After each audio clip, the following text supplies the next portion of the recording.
vais commencer par la simplification de la procédure pénale. Sans faire de catalogue à l'après-vert, vous avez reçu nos demandes dans la matière et j'imagine celles de l'ensemble de mes collègues. Je vais reprendre les propos du Premier ministre à l'ouverture du Beauvau de la sécurité, parce que je pense que des fois, c'est pas mal de faire un petit retour en arrière et de coller un peu au discours et après de voir ce qu'on peut constater, nous, en termes d'actes et des dégâts que ça peut faire dans nos rangs, avec la difficulté qu'on a à les expliquer. Donc le Premier ministre déclarait « Il nous faut, dans cette même veine, poursuivre dans la voie des évolutions procédurales, des progrès de la numérisation et des systèmes d'information, en particulier dans le champ de la police judiciaire, pour améliorer significativement la qualité, la rapidité de la chaîne pénale et faire progresser la question essentielle des officiers de police judiciaire. » Donc ça, c'était à l'ouverture du Beauvau. Et puis la semaine dernière, on a l'amendement 814, avec la présence de l'avocat pendant les perquisitions. Et quand vous discutez avec nos collègues sur le terrain, monsieur le garde des Sceaux, monsieur le ministre de l'Intérieur, leur premier sentiment, leur première réaction, c'est de la défiance envers les enquêteurs qui sont déjà surchargés d'actes, à tel point qu'ils se demandent d'ailleurs si à un moment donné ils vont pouvoir enquêter. Encore une mesure chronophage pendant la garde à vue, encore un nouveau droit pour l'auteur. On a l'impression de s'éloigner sérieusement de l'intérêt qu'on peut porter aux victimes. Et tout ça crée forcément une vive émotion chez les enquêteurs que nous, on n'arrive plus à expliquer. On est des lanceurs d'alerte, vous le savez. Vous savez qu'on a une crise de vocation dans notre filière judiciaire. Et encore une fois, on a les discours et ensuite on a ces actes-là qui viennent balayer, sûrement en plus, malheureusement, les quelques mesures qu'on pourrait voir améliorer le quotidien de nos collègues. Ça, c'est le premier point.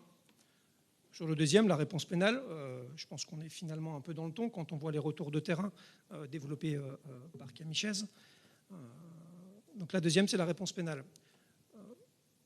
Je ne vais pas me lancer dans un mauvais procès, je l'ai dit mercredi dernier. Je pense pour autant qu'on a pris un mauvais chemin. Alors soit on l'entend, et je suis heureux de savoir, mais je ne découvre pas que vous êtes ouvert au débat. Allons dans le fond des choses et regardons l'orientation qu'on a prise. Moi, j'ai retrouvé un article de la loi du 23 mars 2019, la loi Belloubet, qui, à mon sens, explique beaucoup de choses, mais j'ai même beaucoup de gêne à le lire, en fait. Quand je le lis, moi, ça me fait froid dans le dos. J'assume de le dire. Toute peine d'emprisonnement sans sursis ne peut être prononcée qu'en dernier recours.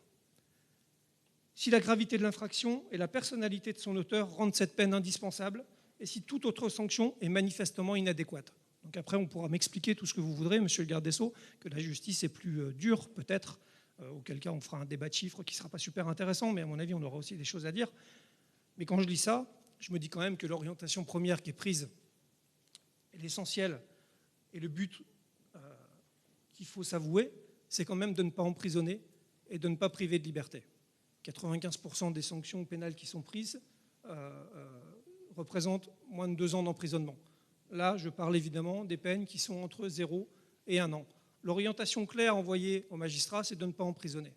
On ne peut pas dire après que la justice est plus dure, et ça vaut malheureusement pour tous les multiréitérants, et ça vaut malheureusement pour ce qu'on vient de vivre il n'y a pas si longtemps que ça à Hayange. On est en plein dedans. Donc je suis désolé, je colle aussi un peu à la réalité et à notre triste actualité, parce que vous connaissez tout comme moi le profil de l'auteur présumé de cet acte terrible. Et donc ça, nous, on ne peut plus l'expliquer non plus. Donc j'ai entendu le 10 mai la volonté du Premier ministre de nous dire « moi, je n'ai pas de position dogmatique sur les textes et on fera évoluer ce qu'on peut évoluer ».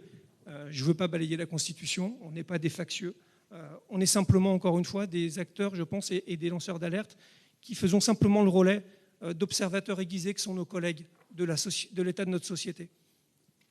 Soit on nous entend, soit malheureusement, de toute façon, tous les jours, on sera en effet sur les plateaux télé, alors peut-être des fois en ayant une expression qui ne vous convient pas, mais pour autant, on sera obligé d'être sur les plateaux télé pour expliquer que nos enquêteurs ont 400 procédures en portefeuille, qui sont surchargées et qu'ils n'y arrivent plus.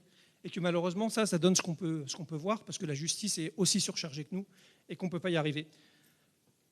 Donc moi, je vous demanderais peut-être, s'il y a des délais spécifiques qui sont créés, que forcément vous allez utiliser un vecteur législatif pour faire en sorte de les mettre en place, et bien qu'on profite de ce vecteur pour les sortir de certains articles 74, 132, 19 de la loi de 2019, et qu'enfin les agresseurs de force de l'ordre, et je vais même aller plus loin, c'est une cause nationale, ceux qui sont auteurs de violences conjugales ne fassent pas l'objet de ces aménagements, ou en tout cas de cette orientation, qui est à mon sens mortifère pour notre société. Et je finirai, tout simplement.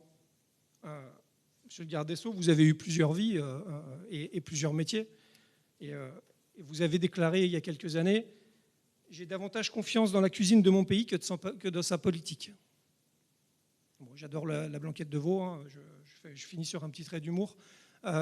Je pense qu'aujourd'hui, vous avez la responsabilité de faire en sorte d'essayer de nous démontrer qu'on peut avoir confiance en vous. Et en tout cas, les policiers attendent beaucoup de réponses et des choses concrètes. Si aujourd'hui, des premières mesures ont été mises en place, tant mieux. Mais si aujourd'hui, on ne va pas un peu plus loin dans les signaux à envoyer à leurs agresseurs, je pense que finalement, ils vont continuer à préférer le bœuf bourguignon à la politique du gouvernement. Merci.